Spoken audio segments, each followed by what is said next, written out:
Kisahnya kayak seperti apa nih? Iya, jadi aku terlahir dari keluarga yang biasa, sederhana, terus besar dengan kekurangan rasa kasih sayang. Karena papa mama sempat tidak baik ya hubungannya, sempat pisah ranjang gitu. Terus kayak berantem di depan anaknya sendiri, jadi akunya... Jadi maksudnya Mbak Rina ini ngelihat sehari-hari orang tua berantem terus seperti itu? Jadi seperti itu dari kecil ya, jadi sampai besar pun tetap masih menyaksikan yang kayak gitu, papa mama berantem gitu. Sampai akhirnya aku besar, aku pindah, waktu itu dibawa ke gubuk ya istilahnya, bukan rumah tapi dia gubuk dari seng-seng kayu gitu. Yang bawa siapa? Papa sendiri. Jadi artinya mohon maaf saya pisah, udah pisah, benar-benar pisah berarti, pisah enggak. rumah atau dibawa pergi aja? Dibawa aja ke situ sama papa, tapi tetap sama mama juga. Tapi kita memulai kehidupan yang lebih jatuh lagi pas aku mungkin udah SMP naik SMA, udah mau kelas SMA. Udah masuk SMA. Aku tinggal di gubuk. Sementara papa pekerjaannya saat itu jadi pemulung. Oh, maksudnya perekonomiannya terus tiap tahun terus menurun. Iya, Ya, sampai mohon maaf kalau saya bilang susah gitu ya, Pak Ustadz ya. Jatuh lah, Jatuh. suasana ekonomi jatuh, keluarga nggak harmonis gitu ya, masih berantem. Iya, Pak Ustadz. Oke, kemudian? Iya, sampai akhirnya dulu itu kan sempat kayak kalau lagi puasa gitu kan orang suka kasih sembako ya di jalan. Waktu kecil sempat disuruh kayak gitu tidur di jalan. Boleh tahu apa yang bikin mereka sering berantem? Papa itu suka main perempuan. Taunya dari mana? Iya, berantemnya kan depan aku kan. Marah-marahnya depan aku. Jadi aku ngelihat sendiri, mendengar sendiri gitu. Ya. Peristiwa papa suka selingkuh itu setelah jatuh jadi pemulung atau memang sebelumnya memang sudah ada indikasi bapak melakukan selingkuh gitu? Sebelum. Setelah ekonomi jatuh, papa mulai nggak baik lah. Pak Ustadz, gimana dalam pandangan Pak Ustadz nih?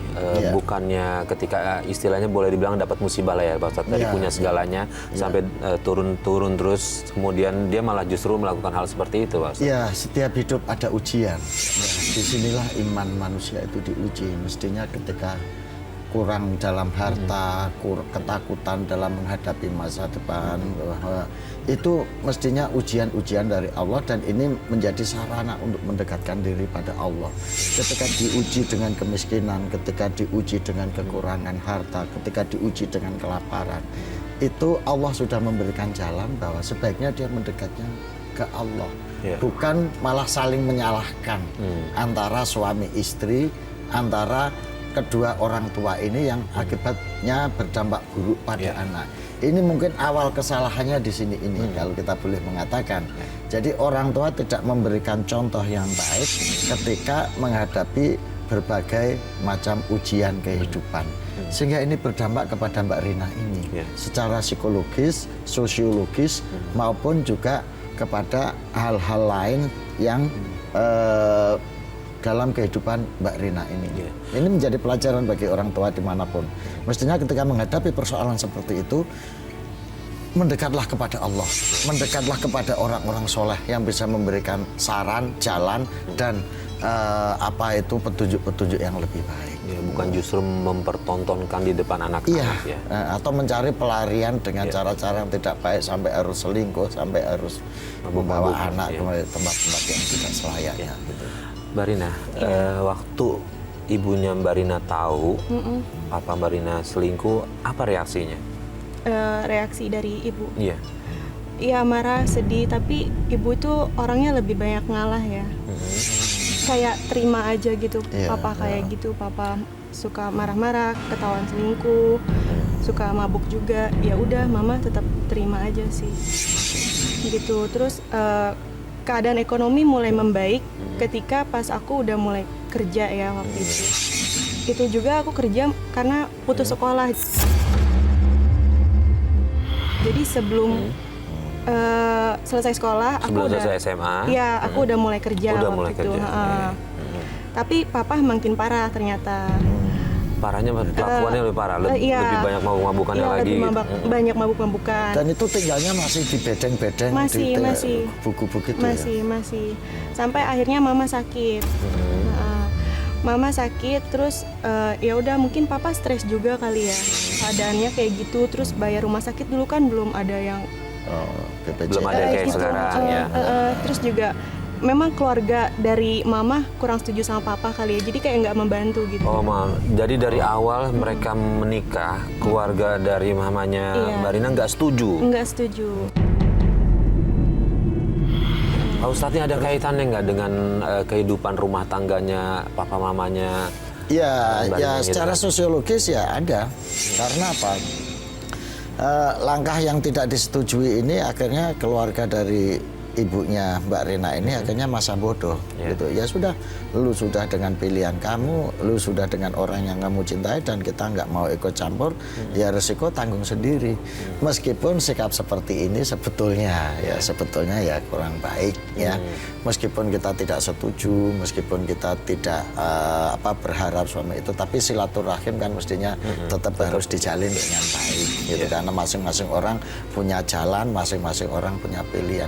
Seburuk-buruk pilihan itu tidak layak untuk dijadikan alasan memutuskan silaturahim, apalagi masih ada hubungan persaudaraan.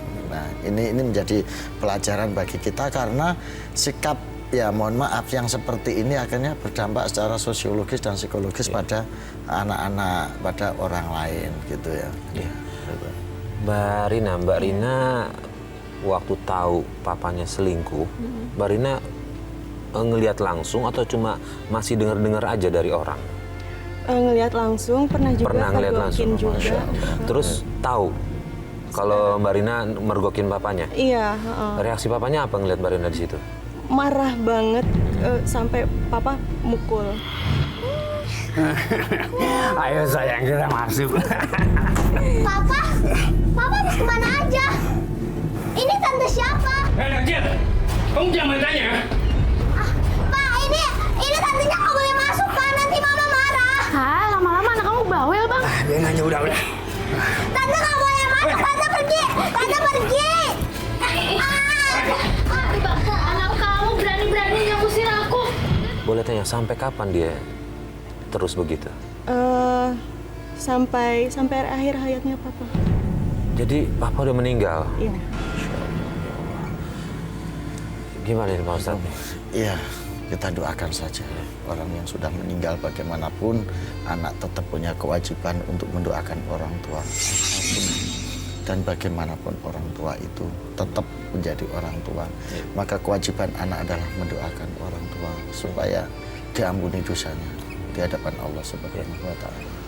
Rina, boleh tahu papanya meninggalnya karena apa? Karena Pernah dibawa ke rumah sakit, tapi rumah sakit hasilnya semuanya normal gitu ya. Terus seiring berjalan waktu juga berobat kayak ke alternatif gitu ya. Orang yang diajak ke sana pasti bilangnya papa ada yang kerjain gitu, papa ada yang kerjain. Iya.